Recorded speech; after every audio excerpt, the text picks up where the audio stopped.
Salut à tous, bienvenue dans The Experience Society, un programme imaginé avec Oracle qui vous propose d'entendre la voix de ceux pour qui l'expérience client est au cœur de leur offre de produits et services.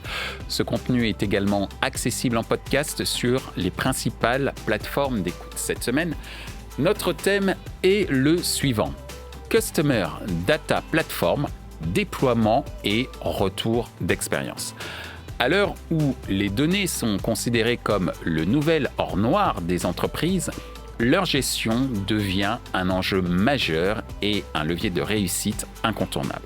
Selon Gartner, la CDP, Customer Data Platform, permet d'unifier les données clients à travers les différents canaux, offrant ainsi une connaissance client à 360 degrés. Afin de mieux comprendre les enjeux et les usages de la Customer Data Platform, nous reviendrons sur le déploiement des CDP ces 2 dernières années et demanderons à nos intervenants quel premier bilan peut-on tirer 2 ans après l'arrivée des Customer Data Platform. À quoi sert une Customer Data Platform dans une stratégie d'activation sur les médias digitaux?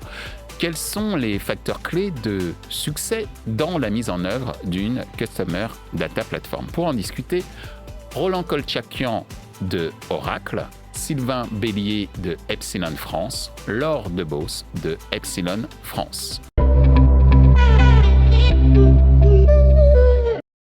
Bonjour Laure. Bonjour. Bonjour Sylvain. Bonjour. Bonjour Roland. Bonjour Michel. Bienvenue sur The Experience Society, une émission imaginée par Oracle. Aujourd'hui, on va parler Customer Data Platform et notamment déploiement, retour d'expérience. Et sans plus attendre, la première question. 2 ans après l'arrivée des Customer Data Platform en France, quel est le premier bilan qu'on peut tirer de ton point de vue là ? Alors merci Michel pour cette question. Effectivement, chez Epsilon, qui est l'entité data marketing du groupe Publicis, on accompagne nos clients sur l'ensemble des problématiques data et leurs enjeux marketing et médias autour de la data. C'est vrai qu'on a 2 ans de recul sur l'existence des CDP, mais on n'a pas encore 2 ans de recul sur l'expérience qu'on peut en avoir, puisque on est encore dans une réflexion avec nos clients sur les cas d'usage, la façon dont on peut les implémenter, leurs bénéfices sur l'ensemble des leviers, qu'ils soient marketing et même de plus en plus médias. Merci Laure. Moi, ce que je retiens, donc aujourd'hui, on a déployé. On est en attente d'un certain nombre de cas d'usage de bénéfices. On va beaucoup en parler de toute façon durant cette émission. De ton point de vue, Sylvain, c'est quoi les premiers bilans qu'on pourrait tirer sur l'arrivée des Customer Data Platform? Si on fait un léger pas de côté, finalement, quand on regarde un peu la définition d'une Customer Data Platform, elle va synthétiser finalement sur des fonctionnalités qu'on connaissait déjà dans l'univers de la data. C'était de dire, je collecte l'ensemble de ma donnée, je l'unifie, je la raffine et je la mets à disposition des différents points de contact entre un consommateur et une marque. Et on peut presque se dire que ça a plus de 2 ans, puisque aujourd'hui les problématiques, notamment CRM, a toujours eu cette notion de data de journée autour de l'unification de la donnée, l'activation et la connaissance qu'on pouvait en bénéficier. En revanche, ces 2 dernières années, avec la montée et les opportunités technologiques, aujourd'hui, certains grands éditeurs du marché, comme les bien sûr Oracle, peut permettre aux entreprises d'essayer de positionner des briques fonctionnelles et techniques pour accélérer cette promesse autour de communiquer au bon client au bon moment avec le bon canal, qui est un vieil adage des années 90 ou 2000 finalement. Donc oui, pour aller aussi dans le sens de l'or, les clients ont investi massivement dans ce type de solution, sont relativement aujourd'hui sûrs de l'importance que ça peut avoir dans leur relation qu'ils ont avec le consommateur. Mais maintenant, il faut accélérer ces déploiements. Et cette accélération, elle a aussi des nouveaux leviers. Les nouveaux leviers, c'est bien sûr le rapport de force des plateformes avec la mise à disposition, en tout cas ce qu'ils imposent au marché, le pouvoir des régulateurs aussi, notamment en France et en Europe avec le RGPD, et qui devient maintenant une nécessité. C'est plus de se dire est-ce que je dois le faire, c'est plutôt comment je vais le faire. et comment je vais accélérer et comment je dois le faire vite. En fait, on est en train de passer d'une phase stratégique où on est d'accord sur le fait qu'il faut une Customer Data Platform et qu'aujourd'hui, l'enjeu, il est plus tactique, entre guillemets, sur le choix des différents canaux. On a tous compris que la collecte, l'unification et la mise à disposition des data étaient clés. On a un outil pour bien le faire, qui est la Customer Data Platform, en tout cas pour bien le faire, en tout cas pour bien affiner différentes activations. On est passé de la stratégie, comme je le disais tout à l'heure, et maintenant on met en place la tactique, j'allais dire, la phase tactique. De ton point de vue, Roland, après 2 ans sur le marché français pour les Customer Data Platform, qu'est-ce que tu peux en tirer comme bilan, cette fois-ci en tant qu'observateur, en tant que fournisseur ? Alors pour moi, en fait, il y a 2 façons d'aborder ce bilan. Il y a un premier bilan qui consiste en fait à mettre en perspective l'objectif et la raison d'être liée au Customer Data Platform, qui est cette fameuse problématique de vision client 360 et qui déjà depuis quasiment une quinzaine, voire une vingtaine d'années continue de perdurer, mais qui s'est réinventée à la faveur des impacts liés au digital et à l'explosion de la data. Cette problématique, elle continue de perdurer. Et après, on a le bilan des CDP en tant que composante technologique. Alors, du point de vue du marché, moi, ce que j'observe, c'est que très clairement, c'est un segment qui est plutôt en croissance, avec une croissance sans doute moins rapide et moins importante que ce que l'on avait imaginé. Les acteurs et le jeu et les dynamiques des acteurs, tels qu'on peut l'observer aujourd'hui sur le marché, fait qu'on voit pas mal d'acteurs qui venaient historiquement soit de la DMP, soit des outils de TMS pour Tag Management System et qui DMP, essayent... Data Management Platform, oui, pour ceux qui ne sauraient pas. Effectivement, merci de rappeler cet acronyme, c'est important. Donc des acteurs qui essayent de faire évoluer leur offre produit historique vers une logique de CDP. Mais en même temps, pourquoi ça va moins vite que prévu ? Eh bien, en fait, moi je pense qu'il y a aujourd'hui des freins à l'entrée d'un point de vue technologique et qui réclament ou qui imposent le fait que dès lors que l'on souhaite développer une CDP from scratch, ce qui a été le choix de la stratégie industrielle adoptée par Oracle, on voit tout de suite aujourd'hui la mesure des investissements que cela prend. Alors, si je fais un focus peut-être juste sur la France, très clairement, je pense qu'on est un petit peu à la croisée de 3 grands sentiments. Il y a d'une part, disons-le, un peu de scepticisme, un peu d'attentisme, c'est-à-dire que tu as des annonceurs qui ne veulent pas forcément se lancer tout de suite, éviter de payer les pots cassés et qui attendent de voir comment vont pouvoir être mises en œuvre les premières CDP, et également, parce que c'est malheureusement la grande règle du jeu lorsqu'on parle de technologie marketing, un effet de confusion. Alors une CDP, est-ce que c'est une DMP, est-ce que c'est un outil de marketing automation, quid de mon data lake, puisque je rappelle également que des clients très matures sur la data, je pense notamment dans le secteur des télécoms ou des retail, ne nous ont pas attendu pour commencer à construire des architectures data lake destinées à faire peu ou prou ce qui est censé constituer la promesse des CDP. Merci Roland. Alors tu viens de citer 3 mots quand même assez importants, même si bon, ils ne sont pas forcément très positifs. Tu as parlé de scepticisme, d'attentisme, de confusion. D'où ma seconde question pour pouvoir évacuer tous ces sentiments qui ne sont pas forcément très, très positifs. À quoi sert une Customer Data Platform dans une stratégie d'activation sur les médias digitaux ? Laure. À quoi sert ? À quoi peut servir ? Alors, je ne vais pas reprendre les mots scepticisme, attentisme et le dernier. Confusion. Et confusion. Mais c'est vrai que dans le monde des médias digitaux aussi, évidemment, les CDP intéressent, posent question, ils sont très observés.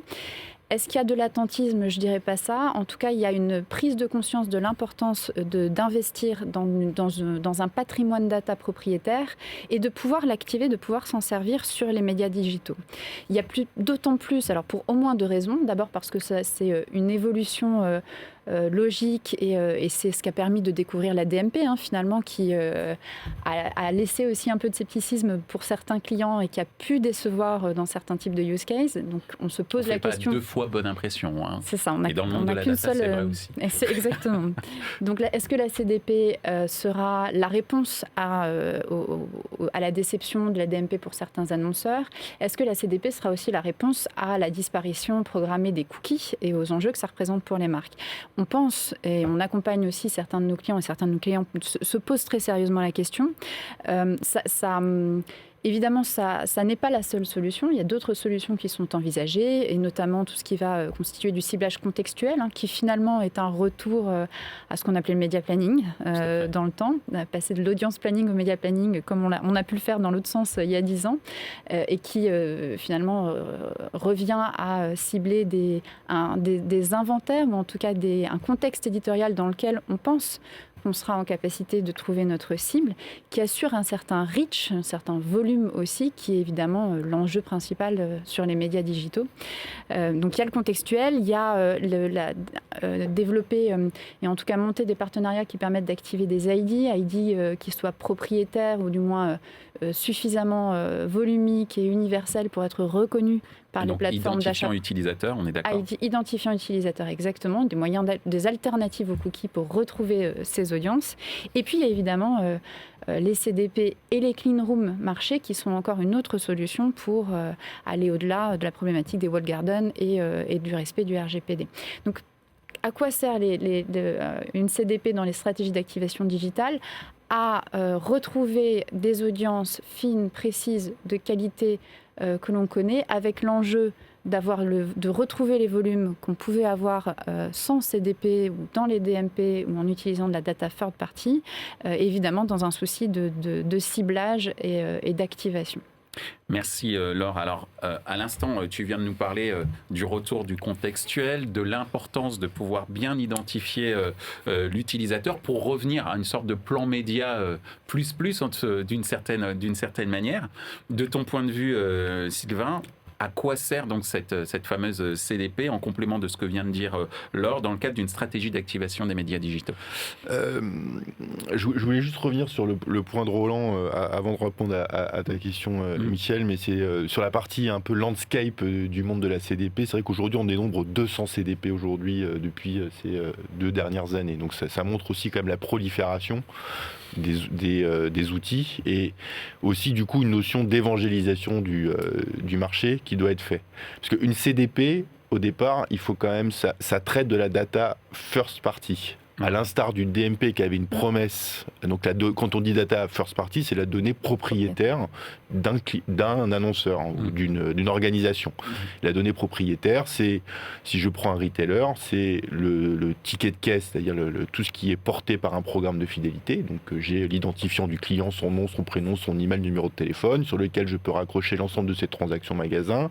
C'est les sites, son parcours qu'il fait sur ses achats e-commerce, c'est ses navigations sur les applis ou sur les sites. Donc une CDP, quand même, l'ADN du départ, le fondamental, c'est de pouvoir collecter l'ensemble de ses propres données.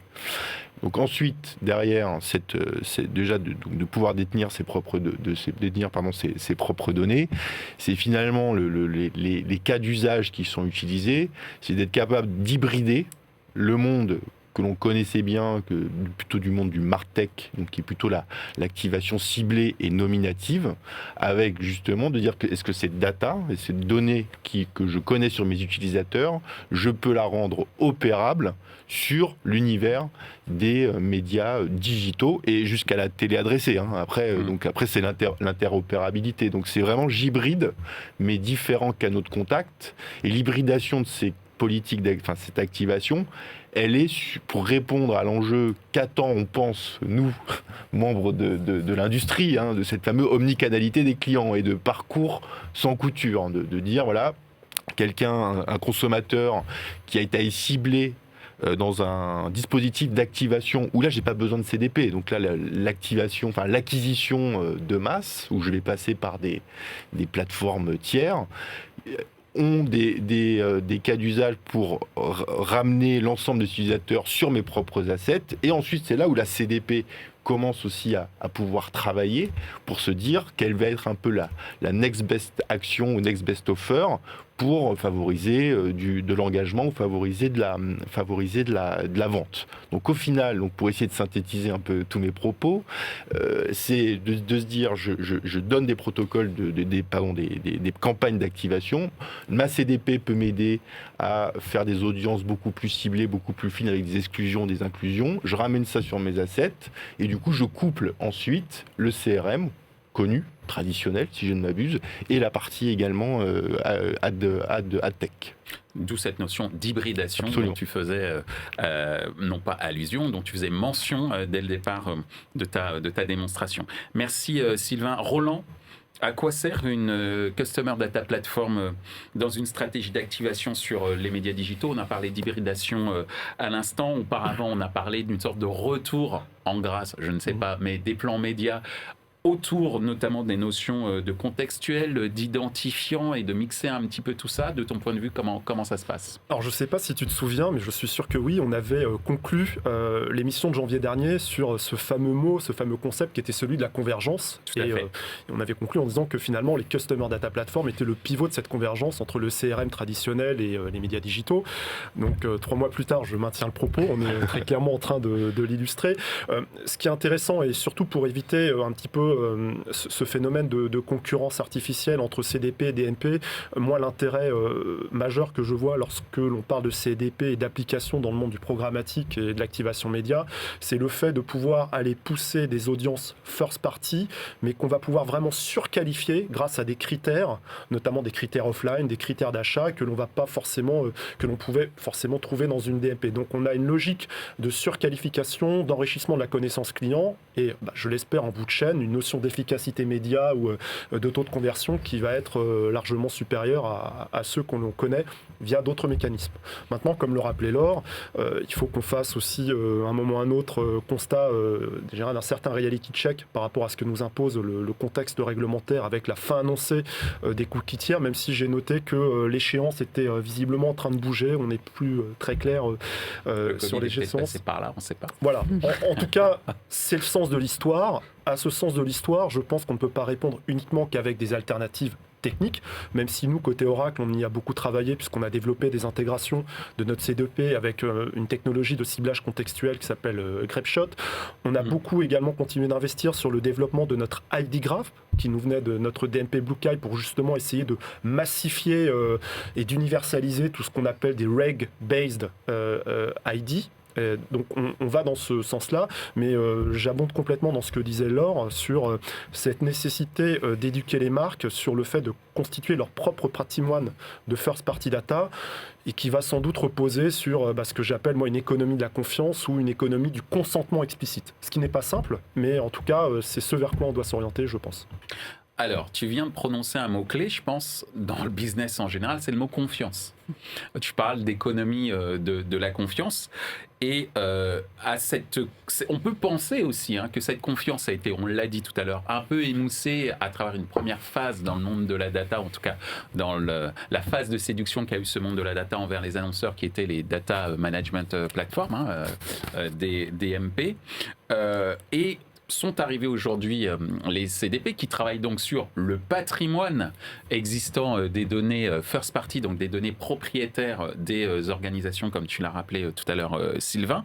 Mais je vais me faire l'avocat du diable. Est-ce que ça peut paraître un petit peu, un peu confusant, le fait qu'il y ait énormément de technologies associées, qu'il faut repenser aussi les organisations, donc ça fait un peu, désolé de sortir ce terme, mais on va mettre les pieds dans le plat et on a utilisé jusqu'à présent des termes de vérité et de transparence. Est-ce que ça fait pas un peu usine à gaz? D'où ma question. C'est quoi les facteurs clés de succès quand on veut mettre en place une Customer Data Platform? Tu as parlé de confiance. Comment on peut rassurer ceux qui nous écoutent pour dire que certes, il y a un travail en amont à faire, mais que ce travail, s'il est bien organisé, s'il est bien mené, derrière, ça peut mener au succès, non pas à horizon 1 an, mais pourquoi pas 5 ans. Donc, Laure, ma question est la suivante, c'est quoi les facteurs clés de succès dans la mise en œuvre d'une Customer Data Platform?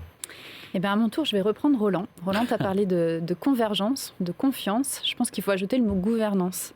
Parce qu'effectivement, c'est avant tout un sujet d'organisation, de direction et de façon dont on avance dans l'entreprise et avec ses différents partenaires, qu'ils soient technologiques ou les partenaires qui accompagnent sur les cas d'usage et sur l'implémentation.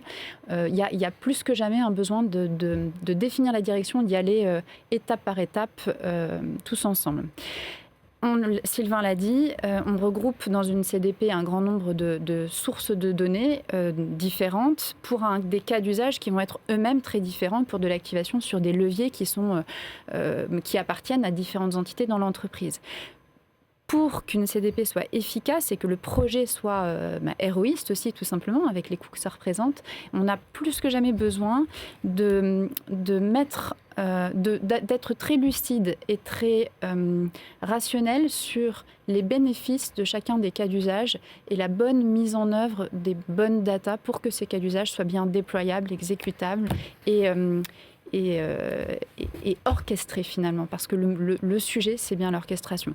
Quand on pense, quand Sylvain parlait tout à l'heure d'exclusion de certaines cibles, quand on parle de faire en sorte qu'une personne qui est touchée par le message d'une marque sur les médias digitaux ne soit pas une fois, deux fois, trois fois, parce qu'on sait qu'il peut y avoir de la répétition sur les médias digitaux, ne soit pas touché 3 fois par un email qui portera le même message, c'est tout l'enjeu de la gouvernance pour s'assurer que l'expérience délivrée au travers de la CDP soit bien la plus efficace possible.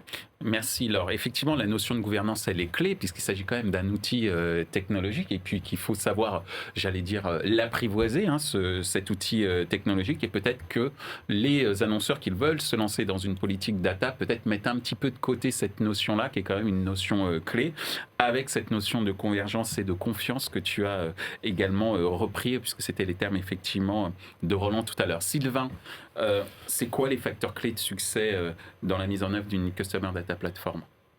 L'idée peut-être de partager ce qu'il ne faut pas faire. C'est aussi notre méthode. C'est une autre approche. Mais ce qu'il ne faut pas penser, c'est que justement, c'est un projet technologique. D'accord. Ce serait l'erreur à faire, parce que depuis aujourd'hui une dizaine d'années, c'est vrai que la technologie s'est quand même démocratisée. On a eu tendance et pourtant on va peut-être se mettre une balle dans le pied avec Laure, mais de dire il faut que toutes les boîtes deviennent data-driven, data company. Mais est-ce que les annonceurs veulent devenir Amazon ? Pas forcément. Donc la technologie était au service d'une expérience client, était au service du business, était au service d'une efficacité opérationnelle.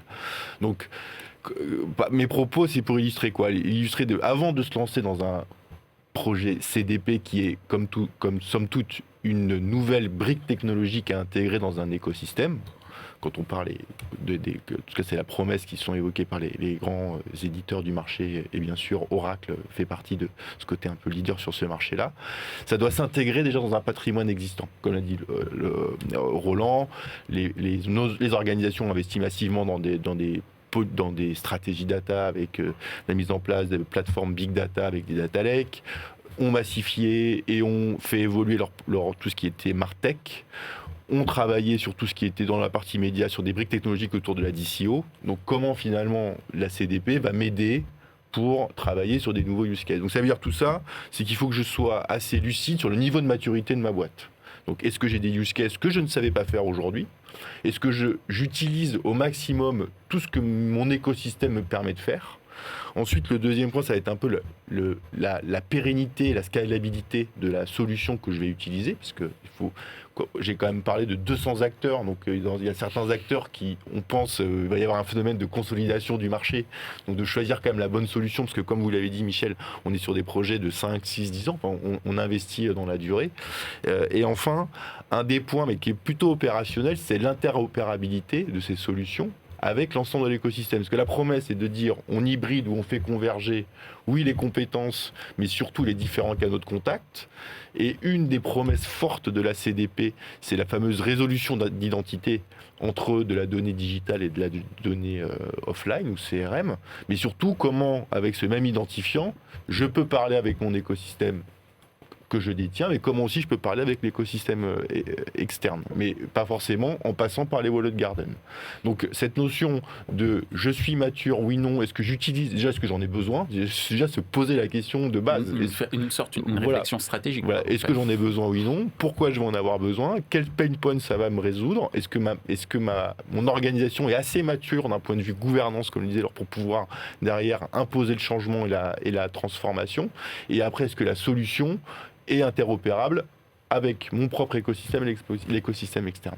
Et donc ne pas oublier que la technologie est au service du marketing. Du business. Du business et non pas l'inverse. Non, pas l'inverse. Et c'est vrai que ces dernières années, on a eu tendance à donner une sorte de prime à l'innovation technologique, je parle dans l'univers du marketing, au détriment de l'innovation marketing qui est au centre, j'allais dire, des différents arbitrages qu'il va falloir faire en termes de choix de technologie et de la manière dont ces technologies vont être utilisées. J'essaye de résumer ce que tu as évoqué, Sylvain.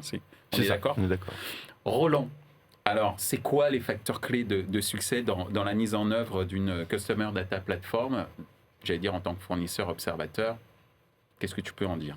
Alors, je ne vais pas forcément déconstruire toute une démarche projet sur l'intégration d'une CDP, même si depuis ces derniers mois, on a eu la chance quand même d'avoir de beaux déploiements dans le domaine des télécoms, de l'automobile et du retail. Donc, on a pu observer un certain nombre de dénominateurs communs.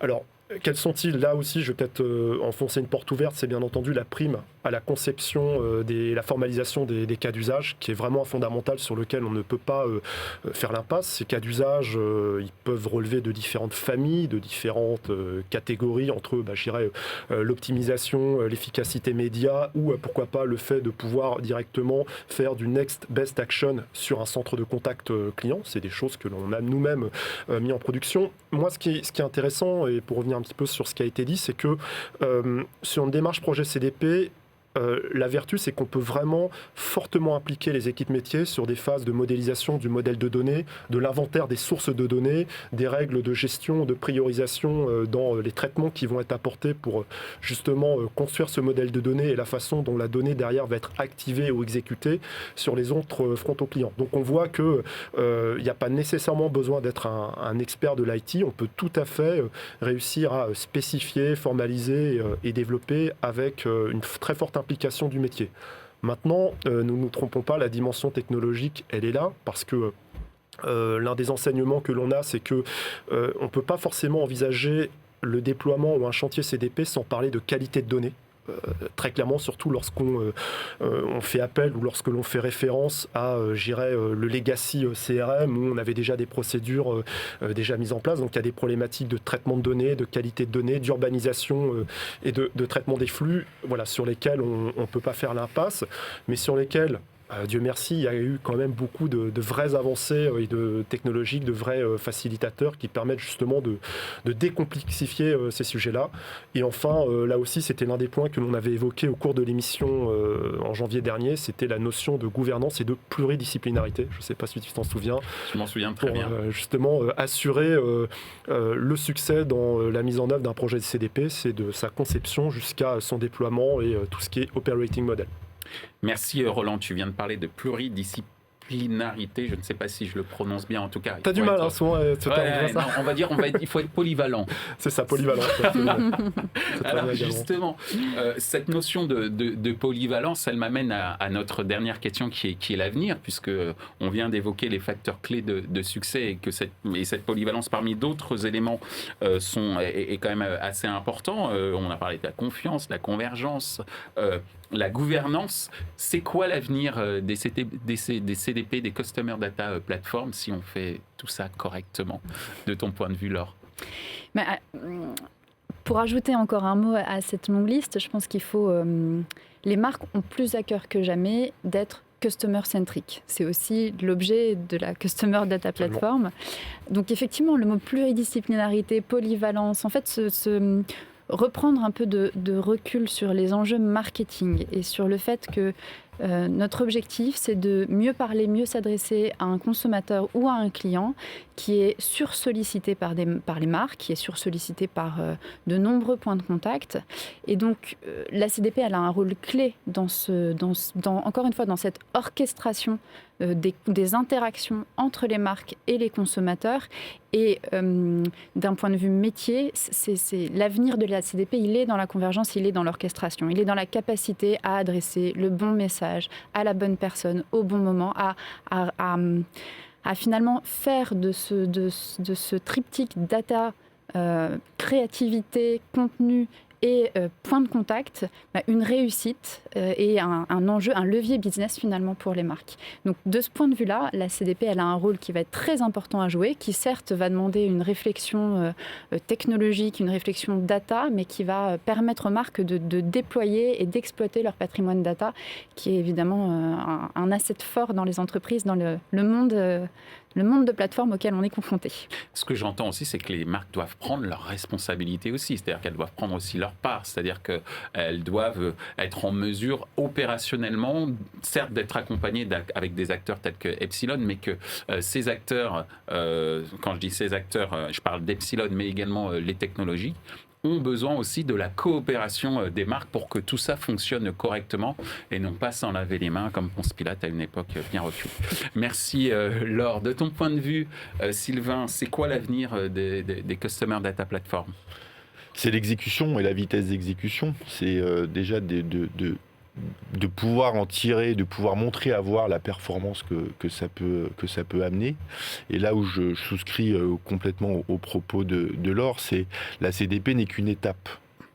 Et la notion de contenu, de remettre du marketing dans la technologie, c'est ça l'avenir en fait. C'est de reprendre parce qu'on parle toujours depuis le début de notre entretien, on reprend les bases. Donc on reprend les bases de est-ce que j'en ai besoin, pas besoin. On dit qu'une CDP finalement est une nouvelle étape dans la collecte de données en temps réel, dans l'unification d'un identifiant client, dans de l'activation, dans de l'hybridation. Mais demain, c'est qu'on aura beau imaginer tous les use cases ou les cas d'usage les plus compliqués, il va falloir montré de la créativité. Et c'est ça le sujet, c'est de se dire que je dois être créatif, donc qui revient finalement à une base du métier d'un marketeur. C'est avant d'être analyser les KPIs, avant d'être technophile, il va revenir à son métier de base de la créativité, parce retrouvons le bon sens marketing, retrouvons la créativité dans ce qu'on va raconter comme histoire à nos clients. Et ça c'est le premier sujet. Et le deuxième, comme je souscris aussi au propos de Laure, c'est le contenu qu'on va y mettre autour. C'est que la CDP n'est encore une fois, un accélérateur pour travailler sur des parcours clients, mais on parle de créativité, et derrière la créativité, laquelle est la preuve d'une créativité, c'est le contenu. Et donc c'est ça pour nous, la suite un peu de l'histoire, c'est que la CDP sera un succès si on arrive à hybrider et d'avoir une bonne gouvernance et d'hybrider les compétences. Donc j'ai un sujet compétences en interne, parce qu'on parle quand même de transformation du modèle, et comme le disait Roland, c'est comment je transforme mon modèle opérationnel aujourd'hui. Mais mon modèle opérationnel à plusieurs niveaux. Modèle opérationnel, avec comment je travaille avec mes partenaires, qu'ils soient les partenaires technologiques, mes partenaires agences et des partenaires aussi externes. 2, comment je revois mes équipes, parce qu'au bout du bout, c'est quand même le même client. Et 2, comment derrière aussi toute la notion de créativité et de contenu revient au centre de l'ensemble de ces dispositifs. Merci Sylvain. Roland, le mot de la fin est pour toi au sujet justement de l'avenir des Customer Data Platform. Sylvain nous évoquait à l'instant le retour du bon sens marketing. Ce qui est très important, et Laure nous l'a dit également, c'était également le fait de prendre un peu de recul et d'observer un petit peu ce qui existe déjà dans l'organisation, ce que proposent les solutions, ce que proposent également des partenaires comme Epsilon, et ensuite de se lancer pour faire en sorte que l'avenir soit rose. Alors justement, comment on fait pour que... Est-ce que l'avenir sera rose? Exactement. Je le souhaite pour nous tous. Comme le disait Sylvain, je pense que très clairement, d'ici les 2-3 prochaines années, il va y avoir une consolidation du marché, avec sans doute une redistribution un peu des forces, des achats, des acquisitions qui seront faites. Il faut s'y attendre. Je pense également que le rôle central de la CDP va se voir renforcé, notamment autour des aspects de data privacy et de consent management platform, ce qui va peut-être sans doute, et je le souhaite, faciliter le travail des DPO, des fameux Data Protection Officers, qui ne sont pas forcément aujourd'hui totalement sortis des chantiers techniques pour savoir comment on garantit l'accès, la traçabilité, l'historique d'une donnée. Et après, moi, ce que je vois, alors c'est vu un petit peu de notre fenêtre en tant qu'Oracle, c'est qu'on voit l'intérêt des CDP pour permettre un peu à la réinvention et la modernisation des stratégies de fidélisation, même si je ne sais pas si aujourd'hui il faut continuer de parler de programme de fidélité au sens large, mais en tout cas La CDP peut jouer un rôle intéressant pour justement repenser et rénover ce type de programme et surtout également pour participer à l'efficacité et à la performance des sites e-commerce. Là aussi, c'est un peu ce que l'on observe. C'est de plus en plus de projets d'évolution qui vont dans le sens d'une meilleure intégration entre la CDP et le site e-commerce, pour lequel parfois, les simples données transactionnelles ne suffisent plus. Voilà, donc les quelques tendances que nous pensons voir arriver dans les prochains mois. Merci Roland, merci Sylvain, merci Laure. Merci Comme le disait MC Solar dans les années 90, prendre du recul, c'est prendre de l'élan. Et merci de nous avoir aidés à comprendre pourquoi il faut prendre un nouvel élan dans le monde du marketing grâce au CDP. Merci à vous. Merci. Ainsi s'achève ce débat autour des Customer Data Platform. Ce contenu est accessible en podcast sur les principales plateformes d'écoute. Merci à Oracle pour son soutien. Merci également à l'ensemble des équipes d'Altis Media pour la réalisation de ce programme. Post-production, traduction et sous-titrage par Uptown.